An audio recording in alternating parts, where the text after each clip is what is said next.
Bonjour et bienvenue dans Archi Urbain, l'émission qui vous parle d'architecture et d'urbanisme.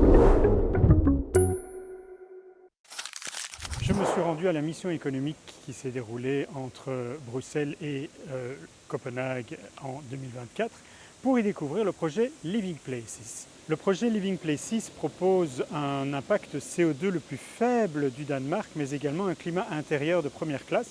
Et je vous propose de retrouver nos protagonistes pour découvrir ce projet directement.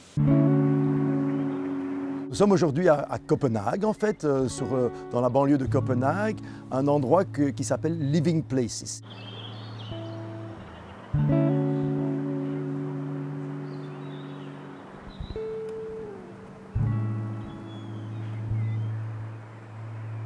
Mainly, we have two buildings. One building is called Hygge House, and the other one is the Heaven House. Living Places is a partnership with Velux and others, where we tested the idea about how much can we reduce the CO2 emissions of a house when we still are looking at having it healthy, meaning we want the best indoor climate you can have, and also making it affordable. So it had to be buildable for the same price as a normal market house. And what we did was to really look into all the building components and analyzing every component, what is the CO2 emission of that building component and how we can put it together when, in a system where we, during the lifespan of the building, emit as little CO2 as possible. The main difference between these two buildings is their construction type and their building system. So one building, the Hygge House, is a timber frame construction type and is running all over the year with natural ventilation. While the other building, the CLT house, the Heaven House, is running also with mechanical ventilation during the heating season. And they are both equipped with heat pumps, and the heating is happening through radiators. Both of them during summer, of course, are running with natural ventilation. Par rapport au standard actuel danois, on est 3 fois moindre en émissions de CO2. Et au niveau agréable à vivre, donc le bien-être intérieur, par rapport aux standards danois, on est 3 fois meilleur que les standards danois. Comme on veut respecter la planète, on va toujours travailler également en matériaux locaux, si possible biosourcés. Et ça ne veut pas dire que ce qu'on montre ici, c'est comme ça qu'on doit construire partout en Europe ou dans le monde. Pas du tout. Ça, c'est adapté au marché danois, au climat danois, à la culture, etc. These two houses can be dismantled, so it's really interesting also to build with this purpose, having in mind what is happening at the end of life of a building. So also the shape of the house and this slope roof is part of the design choices that have been made to highlight part of the Danish culture and way of building that have been used. Also in this slope roof we have 2 floors, so mainly we have the rooms over there. Une expérience live vaut mieux que 1000 avis d'experts, ça c'est ce qu'on dit toujours. Et ici on a vraiment réalisé en vrai, en 3D, avec l'appui de tous ces partenaires, quelque chose pour prouver que c'est faisable, plutôt que de le faire via des systèmes informatiques où on met des ingénieurs autour d'ordinateurs ou autour d'une table. In a way, you can say the project itself impacts all the people working within it, so it changes the way we design buildings because our method is changing. If you go back just 10 years or something, most architects were not designing in the initial stages with CO2 reduction in mind. So that is a new thing that's coming into our design process. And when we do that now, it completely changes the decisions we're doing early in the projects. So yes, it's really changing our way of working. Dans la seconde partie de l'émission, je vous propose de rester avec la société Velux pour découvrir leur engagement vertueux en compagnie de Yves Sotio. Bonjour, Yves Sotio, directeur marché de Velux Belgique. Velux est une société qui fabrique et qui commercialise des solutions pour amener de la lumière naturelle à travers les toitures au sein des habitations, dans le but de transformer les espaces intérieurs, et tout ça avec comme but principal le bien-être des habitants qui sont dans l'habitation, mais également de la planète.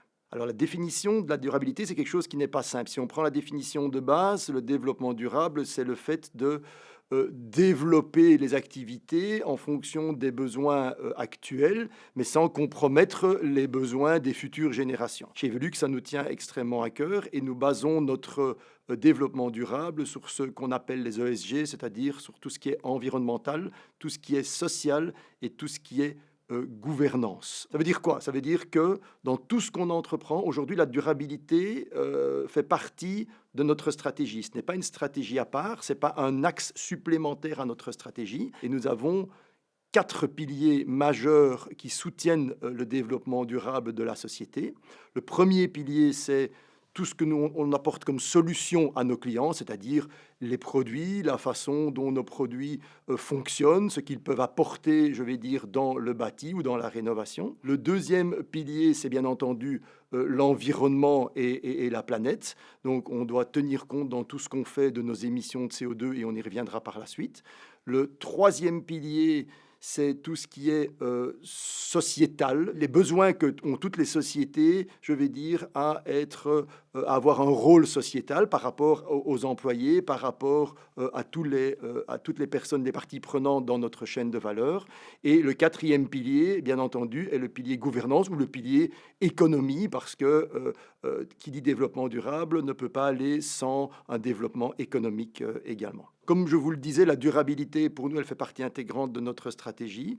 Ça veut dire que nous mesurons tout ce que nous faisons. Nous sommes en ce qu'on appelle en SBTI, donc en Science Based Target, c'est-à-dire que tout ce qui est fait est mesuré, est transmis ou est transcrit plutôt dans des rapports, et c'est fait par des organismes extérieurs, bien sûr, de contrôle. Donc pas de greenwashing, ça c'est vraiment quelque chose que nous détestons. Pour prendre un exemple, enfin 2 exemples très concrets, nous avons 2 objectifs, 2 termes d'objectifs, un terme à 2030 et un terme à 2041. Alors le terme à 2030, il est extrêmement simple, mais pas facile à atteindre.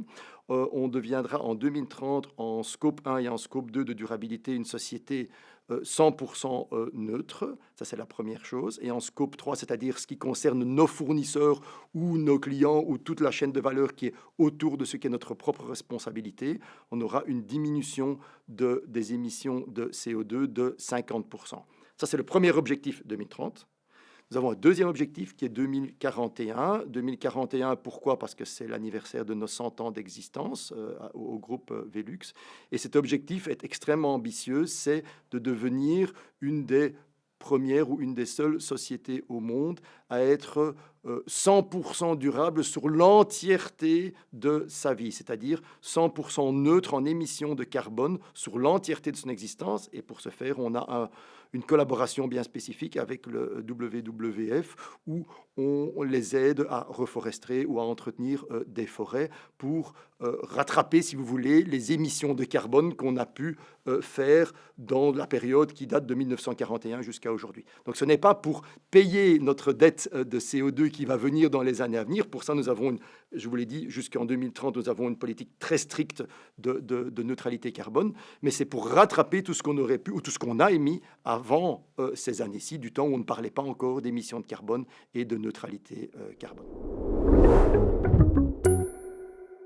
Pour terminer cette émission, je vous propose une capsule tutoriel qui vous explique c'est quoi la biophilie en compagnie de Steven Ware, qui est architecte et partenaire chez Arbuild Architects.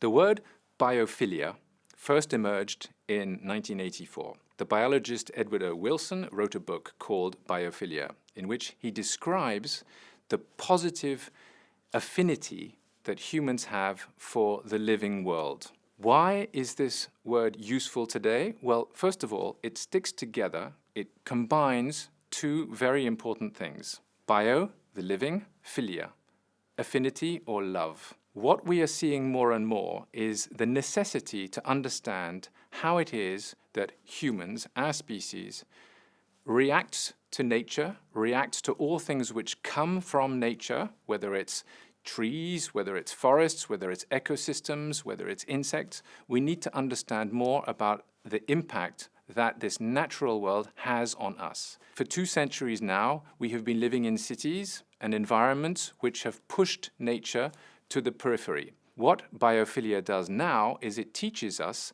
thanks to a new body of scientific evidence, it teaches us how we can integrate nature into our environments. It tells us that we naturally respond to elements which remind us of nature in a very positive way. It has a positive impact on our well-being. It helps people in hospital rooms to recover more quickly from illness, reduce pain. It helps people in prison cells to recover from stressful incidents. It helps school children in schools to learn better, to concentrate better, and to be less absent from the classroom. It has all sorts of measurable scientific effects on our well-being. We need now, as designers of buildings, as cities, human environments, to use this evidence in order to help to make better spaces for humans in order to re-stitch this link between our natural environment and the human race. Ce sera tout pour cette émission, mais on se retrouve très rapidement pour un nouvel épisode d'Archi Urbain. D'ici là, n'oubliez pas que vous pouvez voir et revoir toutes ces émissions sur le site archiurbain.be. D'ici là, je vous souhaite une très bonne semaine. Merci pour votre fidélité et à bientôt sur BX1. Au revoir.